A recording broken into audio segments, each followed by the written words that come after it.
Hello everyone, welcome to Let's Discover It. This is Arya Singh and today we will discuss about the secondary sexual character that come in the age of puberty. Okay, so you have learned in chapter 9, मैंने आपको chapter 9 में पढ़ाया है that testes and the ovaries are the reproductive organ. जो testes हैं और जो ovaries हैं वो क्या है, reproductive organ है. They produce the gamete. वो क्या प्रोड्यूस करते हैं, वो गैमीट प्रोड्यूस करते हैं. मेल गैमीट में स्पर्म आता है और फीमेल गैमीट में ओवा आता है यानी एग आता है. In girls breast begin to develop at puberty. Secondary sexual character है. सेकेंडरी सेक्सुअल कैरेक्टर जो होते हैं ये हार्मोन सिक्रीट होता है. हार्मोन के ही कारण सेकेंडरी सेक्सुअल कैरेक्टर मेल और फीमेल में आते हैं. तो लड़कियों में जो ब्रेस्ट होता है, जो चेस्ट का पार्ट होता है, वो क्या होता है, डेवलप होता है यानी बिग होता है. And the boys begin to grow facial hair. और लड़कों में फेशियल यानी चेहरे पर बाल आना शुरू हो जाते हैं.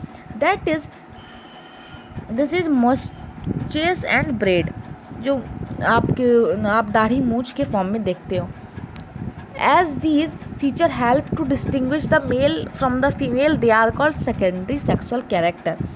तो ये जो फीचर है, जैसे लड़कों को दाढ़ी मूछ आती है, लड़कियों को नहीं आती, लड़कियों की हाइट तेज़ी से बढ़ती है. तो ये सर जो मीन्स हाइट की तो बात है नहीं है, लेकिन मैं फिर भी बता रही हूँ कि ये जो फीचर है जो हमें हेल्प करता है एक मेल और एक फीमेल को डिस्टिंग्विश करने में, तो इसे ही हम कहते हैं secondary sexual character. Boys also develop hair on their chest. लड़कों को अपने चेस्ट पे हेयर डेवलप हो जाता है, मैंने बताया. In both boys and girls hair grow under the arms.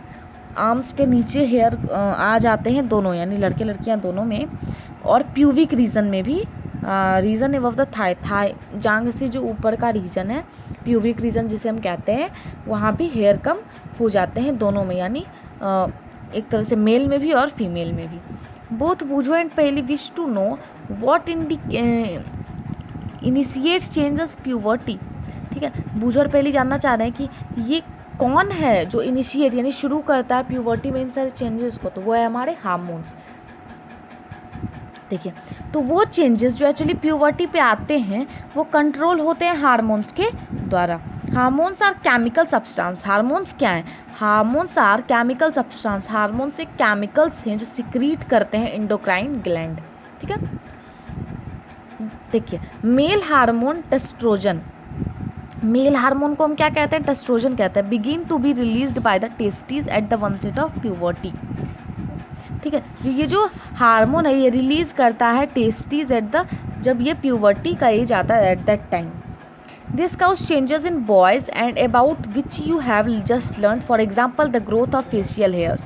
देखिए, तो यही जो टेस्ट्रोजन होता है, ये जो हार्मोन होता है, जो मेल हार्मोन होता है, यही जब मेल के बॉडी में सिक्रीट होता है एंडोक्राइन ग्लैंड के द्वारा, तो क्या होता है, सेकेंडरी सेक्सुअल कैरेक्टर इसी से होता है. जैसे अभी हमने सीखा कि फेशियल हेयर ग्रो हो जाते हैं.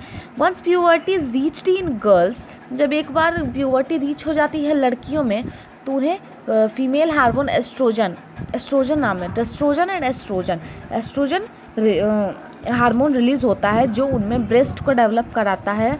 मिल्क सिक्रीटिंग ग्लैंड, जिसे मेमरी ग्लैंड भी कहते हैं, ब्रेस्ट के अंदर डेवलप हो जाते हैं, जो उनके बच्चों को फीड करने में हेल्प करता है. The production of these hormone is under the control of another hormone secreted by endocrine gland called pituitary gland. देखिए, ये जो प्रोडक्शन होता है हार्मोन्स का, ये जो हार्मोन्स होते हैं ये किसके अंदर काम करते हैं? आप बोलोगे पिट्यूटरी ग्लैंड के अंदर? नहीं, पिट्यूटरी ग्लैंड बहुत सारे हार्मोन सिक्रीट करता है. उसमें से एक जो हार्मोन्स है सारे चीज़ों को मीन्स सारे चीज़ें, यानी एक तरह से आप बोल सकते हो वो जो हार्मोन होता है वो राजा होता है, उसी के अंदर सारी चीज़ें काम करती हैं. अब role of hormone in initial reproductive function. अब हार्मोन का क्या रोल है इनिशियल रिप्रोडक्टिव फंक्शन में? देखिए, अभी हमारा जो था, हमारा चेंजेस एज प्यूबर्टी आज कंप्लीट हो गया है. अब हम अगली वीडियो में दूसरा, यानी इसी चैप्टर का दूसरा टॉपिक शुरू करने वाले हैं. अगर वीडियो पसंद आया हो तो लाइक करिए, शेयर करिए अपने फ्रेंड के साथ, और चैनल को भी सब्सक्राइब करिए. From this side Arya Singh, happy Navratra to you and please celebrate safe Navratra, wear mask when you are go outside from your house. Thank you.